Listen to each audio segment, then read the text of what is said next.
تو کیا دیکھا کہ دو کٹی ہوئی خون آلود آنکھیں تھی جس سے تازہ خون ٹپک رہا تھا، اور ایک چٹھی تھی، چٹھی کو اٹھایا تو اس پہ لکھا تھا، اے لڑکے تجھے میری آنکھیں پسند ہے، میں نے آنکھیں کاٹ کے تجھے دے دیا۔ ایک سوال اللہ کے رسول علیہ السلام نے پوچھا، یہ بتاؤ عورت کے لیے سب سے بہتر کیا چیز ہے؟ حضور علیہ السلام نے مسجد نبوی میں اپنے شاگردوں سے پوچھا عورت کے لیے سب سے بہتر کیا چیز ہے؟ جواب دینے والوں نے خوب جواب دیا، لیکن وہ جواب مراد مصطفیٰ جان رحمت کے مطابق نہ تھا، وہ جواب مراد مصطفیٰ جان رحمت کے مطابق نہ تھا۔ محفل سے مولائے کائنات باب مدینۃ العلم سیدنا علی کرم اللہ تعالی وجہ الکریم اٹھے اور اٹھ کر اپنے گھر میں گئے، اور گھر جانے کے بعد سیدہ فاطمہ محفل میں جلوہ گر ہیں، اور سیدہ فاطمہ سے کہہ رہے ہیں فاطمہ کسی نے جواب نہیں دیا اس مراد مصطفیٰ کے مطابق۔ سیدہ نے پوچھا میرے سرتاج سوال کیا کیا تھا؟ اللہ کے ہاں عورت کے لیے سب سے بہتر کیا چیز ہے؟ عورت کے لیے سب سے بہتر تو یہ ہے کہ وہ عورت کسی اجنبی مرد کو نہ دیکھا کرے اور کوئی اجنبی مرد اس عورت کو نہ دیکھا کرے۔ عورت کے لیے بہتر چیز کیا ہے؟ وہ عورت کسی اجنبی مرد کو نہ دیکھے، عورت کو کوئی اجنبی مرد نہ دیکھے۔ مولائے کائنات مسجد میں آئے اور آنے کے بعد کہا یا رسول اللہ آپ نے جو سوال کیا تھا اس کا جواب حاضر ہے۔ سرکار نے فرمایا کیا؟ مولا علی نے عرض کی یا رسول اللہ عورت کے لیے سب سے بہتر یہ ہے وہ کسی اجنبی کو نہ دیکھا کرے، کوئی اجنبی اس کو نہ دیکھا کرے۔ حضور نے مسکرا کے کہا یہ جواب تمہارا یا کسی اور کا ہے؟ عرض کی یا رسول اللہ آپ کی بیٹی فاطمہ نے یہ جواب دیا ہے۔ حضور نے مسکرا کے کہا فاطمہ تو بدا منی، وہ تو میرے جگر کا ٹکڑا ہے۔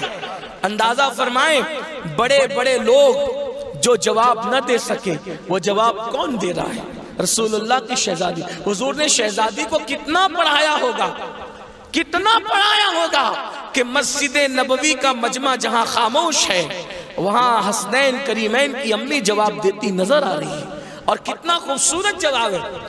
اگر اسی سیدہ فاطمہ کے قول پہ بیٹیاں عمل کر لیں کہ وہ کسی اجنبی مردوں کو نہ دیکھیں بلا عذر شرعی، اور کوئی اجنبی مرد ان کو نہ دیکھیں، خدا کی عزت کی قسم آبرو کی یوں حفاظت ہوگی، آسمان میں تارے جتنے محفوظ ہیں اس سے زیادہ محفوظ عورتوں کی عزت ہوگی، شیشیوں میں عطر کی خوشبو جتنی محفوظ ہے اس سے زیادہ عورتوں کی عزت محفوظ ہوگی۔ ہاں ہاں اللہ اکبر، بلا تمثیل کہہ دیا جائے کہ بیج اپنے خولوں میں جتنے محفوظ ہیں اس سے زیادہ عورتیں اپنی آبرو کو محفوظ کر سکے گی۔ لیکن بڑی معذرت کے ساتھ دین سے گئے تو دنیا سے بھی گئے۔ اور ایک بات اخیر میں کہتا ہوا چلوں، میری بہنوں دنیا میں بعض عورتیں ایسی ہوئی ہیں کہ جن کی استقامت نے بڑے بڑے مردوں کی زندگی کو تبدیل کر دی۔ مردوں کی زندگی میں جو ٹرننگ پوائنٹ آیا ہے وہ بہت ساری عورتوں کی استقامت کی بنیاد پر آیا ہے۔ اخیر میں علامہ عثمان ابن حسن اپنی کتاب میں ایک واقعہ لکھتے ہیں، انہوں نے کہاں تک انصاف کیا ہے مجھے نہیں معلوم، لیکن میں ان پر اعتماد کر کے، بڑے محدث ہیں وہ، ایک واقعہ بیان کرتا ہوں اور اس کو اپنے الفاظ کے جامع میں پیش کرتا ہوں۔ کہتے ہیں علامہ عثمان ابن حسن علیہ رحمت و رضوان کہ ایک مرتبہ بصرہ کی زمین پر ایک بچی جو ابھی جوانی کی دہلیز کی طرف بڑھ رہی تھی، اس بچی کو اس کے گھر والوں نے کہا بیٹی بازار جاؤ، اے لڑکی تو کتنی خوبصورت ہے، کتنی حسین اور جمیل ہے تو۔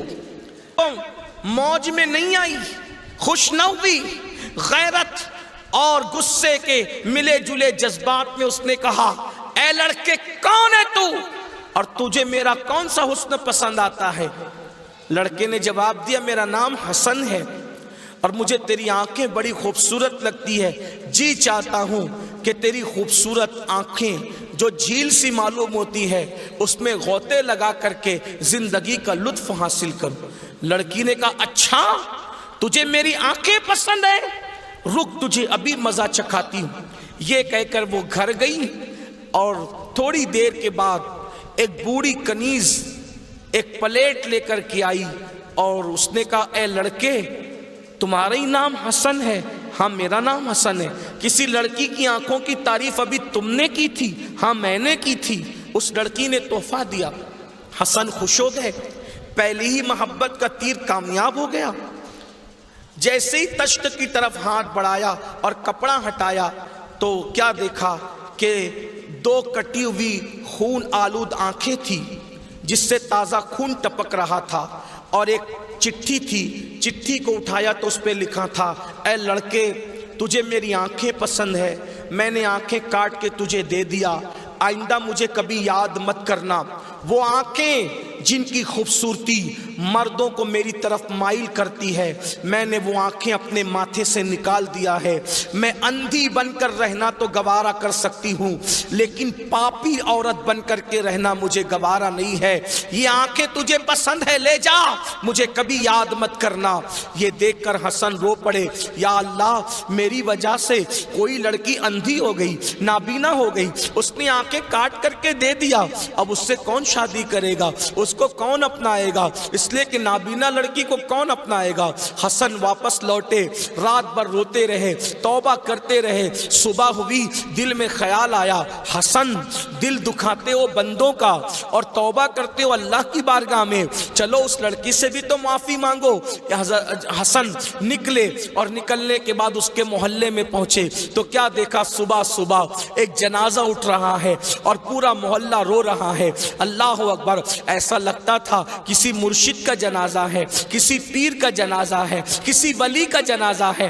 حسن نے پوچھا رونے والوں یہ کس کا جنازہ ہے؟ تو کہنے والے نے کہا یہ ہمارے محلے کی ایک باغیرت بیٹی کا جنازہ ہے۔ کہتے ہیں کل صبح بازار گئی تھی، کسی منچلے نے اس کے حسن کی تعریف کیا کر دی، غصے اور غیرت میں آ کر آنکھیں کاٹ کر کے اس کو بھیج دیا۔ آنکھیں تو کاٹی لیکن آنکھیں کاٹنے کے بعد اس کا درد برداشت نہ کر سکی، پورا دن تڑپتی رہی اور رات بھی تڑپتی رہی، اور درد برداشت نہ ہوا تو رات کے آخری حصے میں دم توڑ گئی، جان دے گئی۔ پتہ نہیں کون سا جوان تھا جس کے چند فکر ایک لڑکی کی آنکھیں نہیں بلکہ جان لے گئے۔ حسن کو احساس ہوا حسن تیرے دو جملوں نے کسی کو اندھا ہی نہیں کیا بلکہ کسی کو مردہ بھی کر دیا۔ اور اس کے بعد حسن نے طے کیا آج کے بعد کوئی عورت تو عورت ہے، بلا ضرورت کسی مرد کو بھی نہیں دیکھوں گا۔ اور جب وہی حسن گھر لوٹے تو پھر اسی حسن نے اتنا تقوی اختیار کیا، زندگی اتنی بدلی اتنی بدلی اتنی بدلی کہ علامہ عثمان لکھتے ہیں کہ اسی حسن کو دنیا نے امام حسن بصری کے نام سے جانا اور پہچانا۔ وہ مولا علی کے مرید بھی ہوئے، مولا علی کے خلیفہ بھی ہوئے، سلسلہ چشتی اور قادریہ کے پیر و مرشد بھی ہوئے، پیروں کے پیر بھی بنے۔ دیکھا ایک لڑکی کی زندگی کے استقامت نے، اس کے تقوی پرہیزگاری نے کیسا انقلاب پیدا کیا۔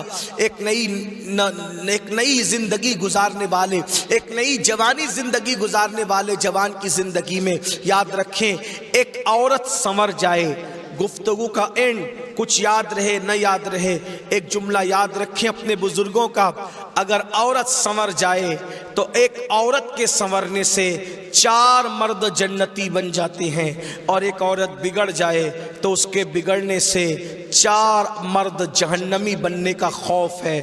4 مرد کون ہے؟ ایک عورت سے 4 مرد جڑے ہوئے ہیں، ایک تو اس کا باپ ہے، ایک تو اس کا بھائی ہے، ایک تو اس کا شوہر ہے، اور ایک تو اس کا بیٹا ہے۔ ایک عورت سے، ہر عورت سے 4 مردوں کا رشتہ ہوتا ہے، باپ کا رشتہ، بھائی کا رشتہ، شوہر کا رشتہ، بیٹے کا رشتہ۔ اب مجھے بتائیں عورت اگر سنور جاتی ہے تو 4 مردوں کی آخرت سنور سکتی ہے، عورت اگر بگڑ جائے 4 مردوں کی آخرت بگڑ سکتی ہے۔ اور اگر سنورنا ہے علم دین کے بغیر نہیں سنور سکتی، اس لیے علم حاصل کرو۔ میری گزارش ہے بچیوں سے بھی، ان کے والدین سے بھی کہ جامعۃ المصطفیٰ للبنات آپ کی خدمت کے لیے حاضر ہے۔ پہلے تو علم کے لیے کتنی تگودو اور محنت کرنی پڑتی تھی، اب تو بہت آسان ہو گیا علم حاصل کرنا۔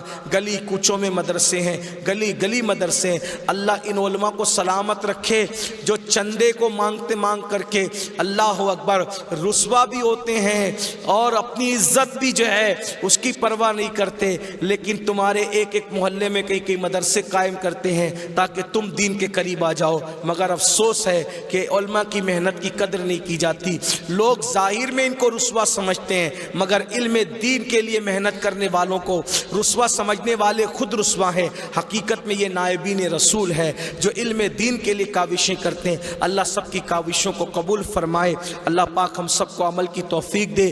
بچے بھی پڑھیں، بچیاں بھی پڑھیں، علم عام ہو جائے۔